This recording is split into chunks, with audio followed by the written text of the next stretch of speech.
Good morning, everyone. Welcome to Seminary. Today we are going to be going over Mosiah 9 and 10. So as a reminder, get your scriptures, and if you can, please say a prayer before you begin. You might want to pause. Also, hopefully you received the message. This will probably be our last video recording of just the two of us, and we hope that we can get all of you onto Zoom so we can have Zeminary now. The more that we can get on here, the better. We were talking about maybe recording it for some that won't be able to get on, but we'll have to discuss that a little more. But starting tomorrow at 7 a.m., we're going to start Seminary. It's an hour later than usual, but we think that it's a great idea to get everybody going in the morning. So with that, turn it over to Bryce. Zeminary or what'd you call it? Zeminary or Zeminary? Seminary. Yeah, that is such a dad joke. I wish I would have come up with it. That's pretty funny. It's pretty common now. They're calling it on the Seminary Facebook page. Everybody's calling it Zeminary, so I can't take credit for it. All right, well, good deal. Well, yeah, I want to welcome everybody. Hopefully you had a good weekend. Hopefully you were able to see that the Stake Youth Fireside last night. I felt like it was pretty good. But today we're going to jump right back into it. We're in Mosiah, chapter 9, chapter 10. I'm going to start out in chapter 9. So there's kind of a lot going on in this chapter. This is a lot of, there's some doctrine in here, but it's kind of a lot of the story. So what we're going to be doing is we're going to be setting the stage for the next big sermon, which is Abinadi. And so Abinadi is going to be coming in the next couple days. But we got to we got to talk about where Abinadi came from, who King Noah is, who all that. So anyways, we're going to talk about some of that today. Okay, so if you'll turn to chapter 9 of Mosiah. As you're reading down through there, you're going to read about a man named Zeniff. Now, I don't know if y'all remember, but back in the Words of Mormon, the Book of Omni and the Words of Mormon, there was kind of a lot of history. And there was a group of people that left the land of Zarahemla because they wanted to go back and inhabit the first land of Nephi. So hopefully you remember that. Like I said, we mentioned it back then, but now we're kind of getting to that story, okay? So what I want to do is I'm going to share this whiteboard. I already made a few little things on here. Okay, can we see that? Yes. Okay. What you'll see here, this looks like a green river. Well, actually it's not. It's the wilderness, and it's a forest. So I know that it maybe doesn't look like that, but that's what it is. So there was, let's see here. There was, let me switch this, a group of men. So just to kind of recap the history, and I'll do this in red. Okay, so Nephi and Lehi, they first came to the land of promise. Now, they called it just the land of promise. It's also called the land of their first inheritance. Let me I'll do that later. I'm just going to call it the land of the Lamanites, okay? But this is where Lehi and Nephi first came to this area right here, okay? Well, after a little while, after Lehi died, remember, Nephi took his people and they split. They didn't go too far. They came to here, and the Lamanites stayed down here. Okay. Well, after a little while, the Lamanites started attacking the Nephites here, and so the Nephites are like, okay, you know what? We've got to leave. So the Nephites. This was after Nephi died, and this was after Jacob died. They took all their people. Remember Amalekite and King Mosiah? They came up here to the land of Zarahemla. That's where they found the Mulekites. They found another people. They kind of combined with them, and Mosiah became the king. Mosiah died, his son King Benjamin took over. So that's kind of where we are. Well, in the midst of all that, I'm going to change my color now. Amidst all that, there was a man named Zeniff. And in the first few verses here, he talks about how he came down to the land. He's like, you know what? I really want to live down here. He's like, I miss it down there. He's like, I loved it. You know, that's where I was born. I want to go back down here. I don't know if he actually said that, but so he came down here. Okay. Well, what happened was, and he explains it in here, him and his guys got in a fight because when they came down here, they saw the people in the land of Nephi, because now the Lamanites had kind of taken over this area down here, the land of Nephi. They'd taken over that. Well, Zeniff and his guys from Zarahemla, they wanted to kill all these Nephites. Well, Zeniff didn't, but all of his other guys did. And he's like, no, we're not going to kill them. So then they got in this little fight. They had this like little civil war thing going on, killed most of themselves. So Zeniff went back to Zarahemla, okay, gathered more people, and then he came for we'll do it in yellow, he came a second time down to the land of Nephi, okay? And then that's when, and then he ended up staying there, okay? Now, he didn't know, he was just hopeful that he was going to be able to work it out with the Lamanites, and this is what it says. He says in verse 6, so follow along. This is Mosiah chapter 9, verse 6. It says, and I went unto the king, and he covenanted with me that I might possess the land of Lehi Nephi and the land of Shilom. Okay, so they came down, and the king of the Lamanites made all the people leave out of the land, and he's like, yeah, you can have this land. Okay, sounds a little too good to be true, right? You're like, oh, sweet, you're kicking all your people out, you're giving us this place rent free? Well, nothing in life is free. If you haven't learned that yet, you will. And Zeniff's about to learn that the hard way. So anyways, so in verse 10 it says, now it was the cunning and the craftiness of King Laman, okay, so the king of the Lamanites, to bring my people into bondage, that they might yield up the land that we might possess it. So he ended up giving them that land so that he could end up making them their slaves. Now, the Lamanites, in verse 12, it says they were lazy and idolatrous people, and they were desirous to bring us into bondage so that they could glut themselves with the labors of our hands. So then the story just kind of goes down. The Nephites, obviously, they don't like that, but the Lamanites send their armies. They have this great battle, and they're still, you know, the people of here in the Nephites in the land of Nephi, they're still righteous. And so it says here that when the Lamanites sent this huge army, they defended themselves, and they were able to kill 3,043 Lamanites in this battle. But of their people, only 279 people were slain.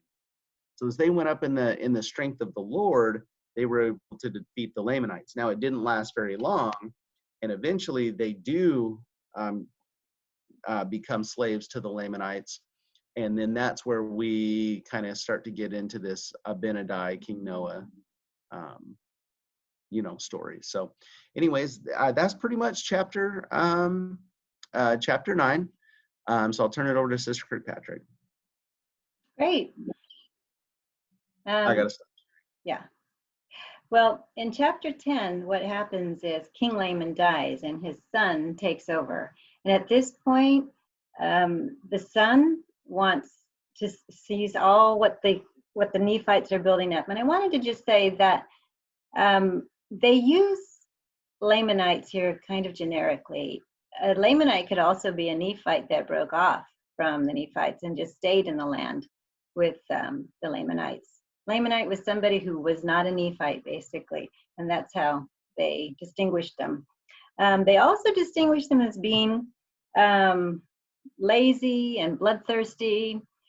Because what's happening here now is after King Laman dies, his people are wild and ferocious and believe in the traditions of their fathers, which are incorrect. And so I thought I would go into verse 4. It says that Zeniff begins to cause his men to till the ground and raise all manner of grain. They have peace in the land for about 22 years by doing this. And they also now are taking a military stance because they have to have guards and spies to keep their land safe, because now they know the intentions of the Lamanites with them. And I thought it was really interesting is when they establish peace and when they begin to prosper, it always begins with good hard work, because he causes the men to till the ground and he causes their women to spin and toil and work all manner of linen.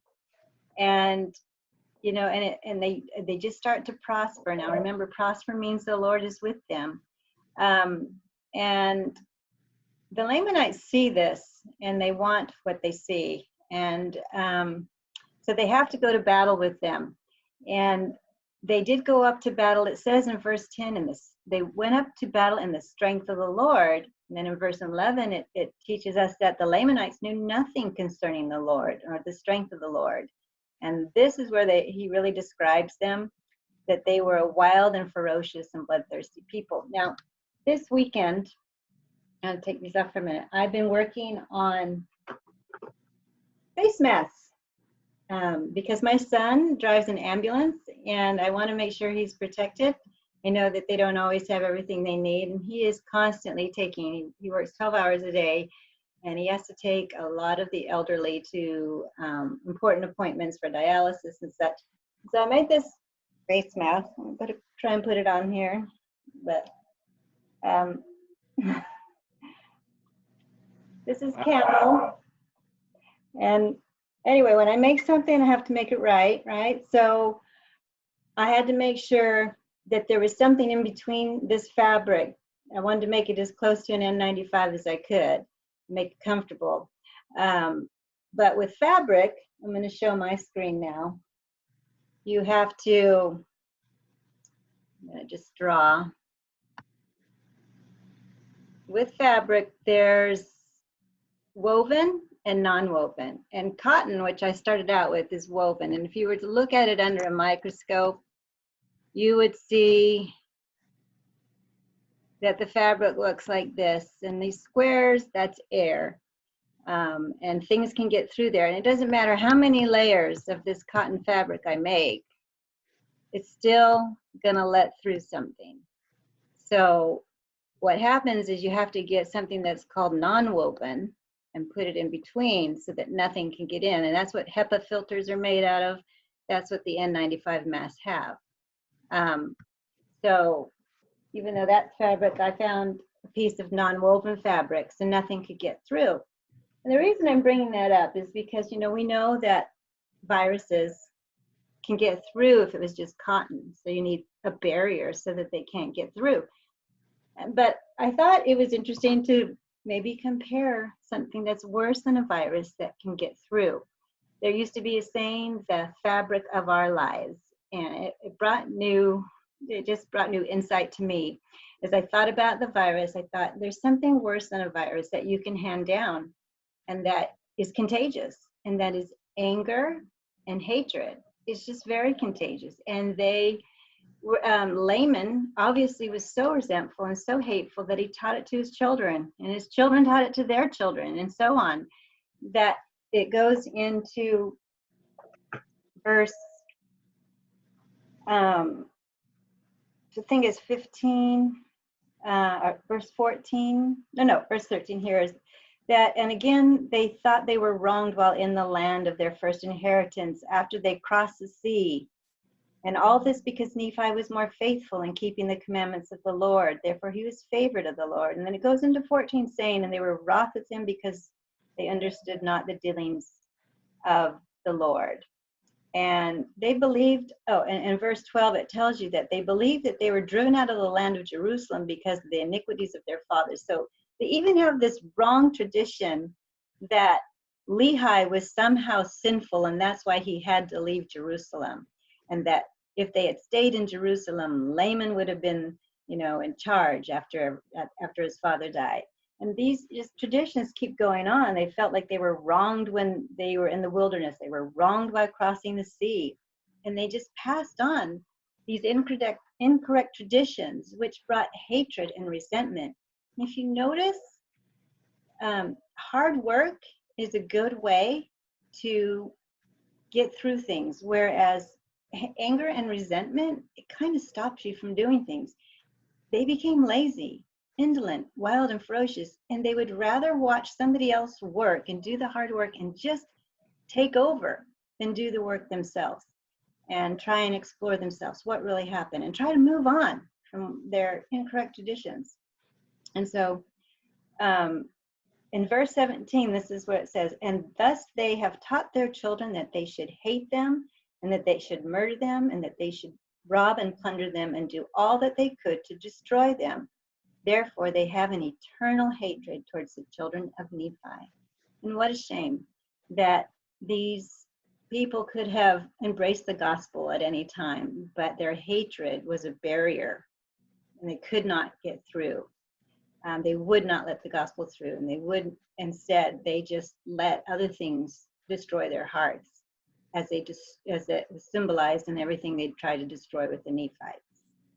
So I'll go ahead and let you take over, Brother Bryce. And what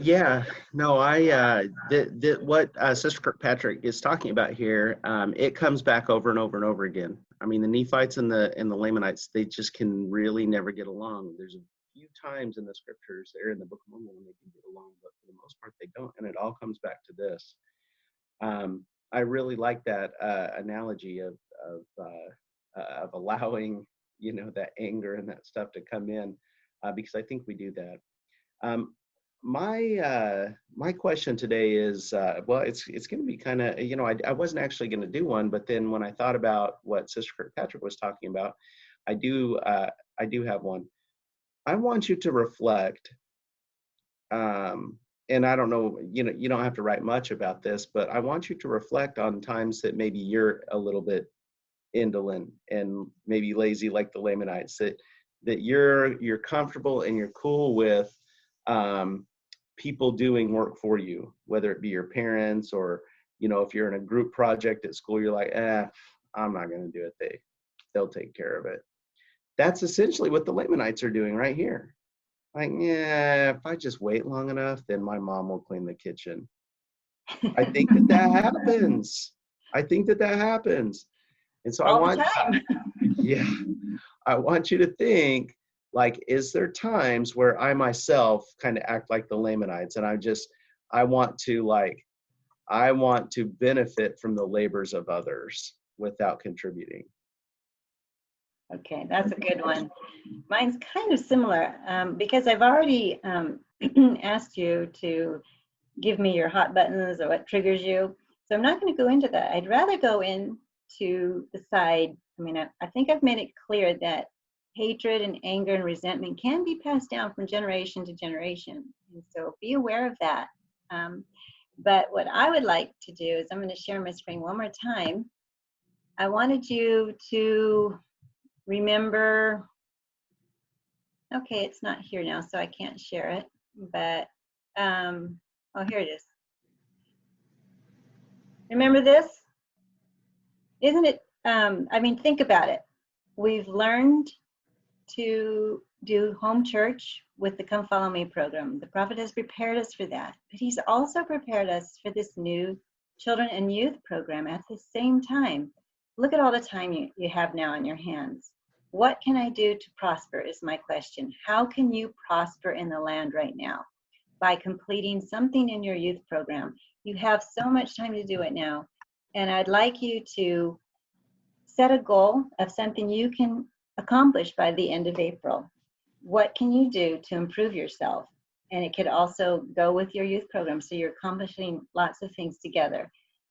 If you want to cook, start cooking. If you want to learn to garden, start doing that. We have lots of time to do this now. It's a perfect time. And the Nephites used their time wisely, and they worked hard. And working hard is a good way to be able to forgive and let go of things as well. Because you have lots of time to think when you're working hard, and you let things go because you're just enjoying what you're doing. So I hope you can do that. And I say that in the name of Jesus Christ. Amen. All right.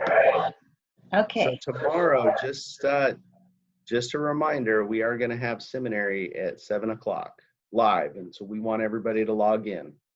Right. So make sure you get your Zoom account.